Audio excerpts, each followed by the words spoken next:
நம்ம வீட்லயே chicken rice செய்ய போறோம். எப்படி செய்யறோம்னு பாருங்க. மறக்காம என்னோட ஐடியா சப்ஸ்கிரைப் மட்டும் பண்ணிக்கோங்க. ரெகுலரா இனிமேல் வீடியோ போடுவோம். ஃப்ரெண்ட்ஸ், நம்ம ஃப்ரைட் ரைஸ் செய்ய போறோம். அதுக்கு தேவையானது ஒரு டம்ளர் அரிசி, அரை முட்டைக்கோஸ் எடுத்திருக்கோம், 50 ரூபாய் ப்ரௌன் ஸ்டிக்கர் ஆயிருக்கும், சோயா சாஸ் எடுத்திருக்கோம், டொமேட்டோ கச்சப் ஆயிருக்கும், 2 வெங்காயம் கட் பண்ணி 4 முட்டை, உப்பு, மிளகுத்தூள், அடுத்து சிக்கன் பொடி, மிளகாத்தூள் இதெல்லாம் வாங்கி வாங்க நம்ம ஃப்ரைட் ரைஸ் செய்யலாம். வாங்க வீடியோக்குள்ள போலாம். அந்த வீடியோ நல்லா இருந்தால் மறக்காம லைக் பண்ணி ஒரு முழு முட்டைக்கோஸ் எடுத்துக்கோங்க. நல்லா பொடியா, உங்களால முடிஞ்ச அளவு பொடியா நறுக்குங்க. அப்பதான் நல்லா டேஸ்டாவும் இருக்கும், நல்லா வதக்கவும் முடியும். டேஸ்ட் அப்பதான் சூப்பரா இருக்கும் நீங்க நினைச்சு பார்த்த அளவுக்கு. நெக்ஸ்ட் நீங்க சிக்கன் 65 நீங்க கடையிலேயே வாங்கலாம், வீட்லயே செய்யலாம். அதை கொஞ்சம் எடுத்து பொடி பொடியா நல்லா பிச்சு போட்டுக்கோங்க. நாங்க திடீர்னு சிக்கன் ரைஸ் செய்யணும் பிளான் போட்டனால நாங்க போய் கடையிலேயே வாங்கிட்டோம். ஒரு 50 ரூபால இருந்து 100 ரூபா வரைக்கும் வாங்கிக்கலாம். 4 பேர் இந்த ரைஸை சாப்பிடலாம். முட்டைக்கோஸ்லாம் நல்லா கழுவிக்கோங்க கட் பண்ணதுக்கு அடுத்து சிக்கன்லாம் பாருங்களே நல்லா பொடி பொடியா எவ்வளோ பொடியா நாங்கள் பிச்சு போட்டிருக்கோம். இதுக்கு மேலே நீங்கள் போகலாம். அடுத்து நீங்கள் பாசுமதி அரிசி வாங்கிக்கலாம். நாங்கள் நார்மல் ரைஸ்லாம் திடீர்னு பிளான் போடுறதுனால வச்சா நல்லா கொஞ்சம் அரைவேக்காடில் இது பண்ணிக்கோங்க. ரைஸை வடிச்சதுக்கு அடுத்து தனியாக ஒரு பிளேட்டில் எடுத்து வச்சிருங்க. ஒரு 4 பேர் 5 பேர் இந்த ரைஸையே சாப்பிடலாம். நெக்ஸ்ட் சிக்கன் ரைஸ் பண்ணுறதுக்கு என்னென்ன தேவைன்னு காமிக்கிறேன் பார்த்துக்கோங்க. அப்படியே சிக்கன், அரிசி எல்லாமே தேவை. இது முட்டைக்கோஸ்லாம் முக்கியமாக தேவை. Soya sauce dark soya sauce கடையில் கேட்டாலே விற்கும். டார்க் சோயா சாஸ் இருந்தால் உங்களுக்கு கலர் கொடுக்கும். ஆனால் அது கொஞ்சம் உப்பாக தான் இருக்கும், டேஸ்ட்லாம் வராது, கலர் வரும். நார்மல் சாஸ் கொஞ்சம் லிமிட்டாகவே எடுத்து முட்டையெல்லாம் நல்லா உடச்சி ஊற்றிட்டு நல்லா மிக்ஸ் பண்ணி வச்சுக்கோங்க. எந்த அளவுக்கு மிக்ஸ் பண்ணணும்னா வீடியோவில் காமிக்கிறேன் பாரு. அது எதுக்குன்னு கடைசியாக சொல்கிறேன். ஒரு பேன் எடுத்துக்கிட்டு ஆயில் மட்டும் நல்லா ஊற்றிக்கோங்க.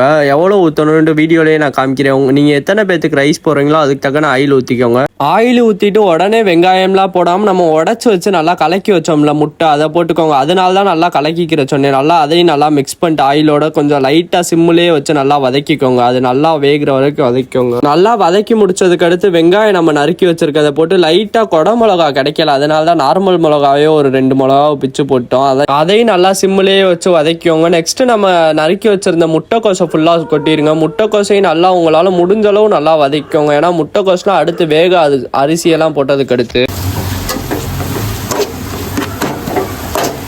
இப்பதான் இம்பார்ட்டன்ட். அடுத்து நம்ம தனியா வச்சிருந்த ரைஸை போட்டு நல்லா அதையும் நல்லா கிண்டி விடுங்க. நல்லா உங்களால முடிஞ்ச அளவு கிண்டி விடுங்க, இல்லாட்டி ரைஸ்லாம் கீழே அடுப்போட ஒட்டிட்டு வந்துடும்.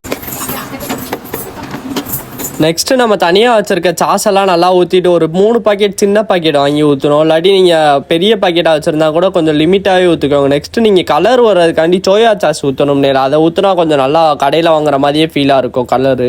இது கம்பல்சரி யூஸ் பண்ணணுன்ட்டு இல்லை, அஜினோமோட்டோ நாங்கள் சும்மா டேஸ்ட் எப்படி வருதுன்னு பார்க்கறதுக்காண்டி யூஸ் பண்ணோம். நீங்கள் ரொம்ப குழந்தைங்களா இருந்தால் கொடுக்காதீங்க. அடுத்து வீட்டில் இருக்க மிளகா பொடியை போட்டாலே போதும். மிளகா பொடியை போட்டதுக்கு அடுத்து வீட்டில் இருக்க எந்த சிக்கன் பொடியாக இருந்தாலும் பரவாயில்ல, கொஞ்சோன்னு போட்டுக்கோங்க. உப்பெல்லாம் நாங்கள் ஆல்ரெடி முட்டை போடுறப்பே போட்டோம், நீங்களும் அப்படியே கூட போட்டு வச்சுக்கோங்க. இது சோயா சாஸ்லேயே ரொம்ப உரப்பு வர்றதுக்காண்டி பெப்பர் பொடியும் கொஞ்சம் அதிகமாகவே போட்டுக்கோங்க. ரொம்ப அதிகமாக போட்டுறாங்க, ஒரு 3 ஸ்பூன் அந்த மாதிரி போட்டுக்கோங்க. நெக்ஸ்ட் நல்லா கிண்டிக்கோங்க. உங்களால் முடிஞ்ச அளவு கிண்டுங்க, அப்பதான் கலரு டேஸ்ட் எல்லாமே வரும். கொஞ்சம் முடிஞ்ச அளவு நீங்கள் கிண்டி முடிச்சதுக்கு அடுத்து சிக்கனை போடுங்க. நீங்கள் தனியாக வாங்கி வச்சிருக்க சிக்கனை கொஞ்சம் ஆனியனோடய சேர்த்து போடுங்க. நல்லா அதை முழுசாக கிண்டிருங்க. வீடியோலாம் நாங்கள் ஆஃப் பண்ணிட்டோம், இல்லாட்டி கிண்டுறப்போ ஒரு மாதிரி டிஸ்டர்பன்ஸாக இருந்துச்சு. கடைசியாக உங்களுக்கு ஃபைனல் டச்சை காமிக்கிறேன். எங்களால் முடிஞ்ச அளவு கடையில் செய்கிற மாதிரியே நாங்கள் வீட்டில் ட்ரை பண்ணியிருக்கோம். பாசுமதி ரைஸ் மட்டும் இருந்தால் சூப்பராக செஞ்சிருக்கலாம். உங்களுக்கு இந்த வீடியோ பிடிச்சிருந்தா மறக்காம சப்ஸ்கிரைப் மட்டும் பண்ணிக்கோங்க. இனி ரெகுலராக நாங்கள் வீடியோ போட ஆரம்பிக்கிறோம். நீங்கள் கொடுக்குற சப்போர்ட்டில் தான் நாங்கள் ரெகுலராக வீடியோ போட முடியும். இது நம்ம செஞ்ச ஃப்ரைட் ரைஸ் நம்ம இப்போ டேஸ்ட் பார்க்கலாம்.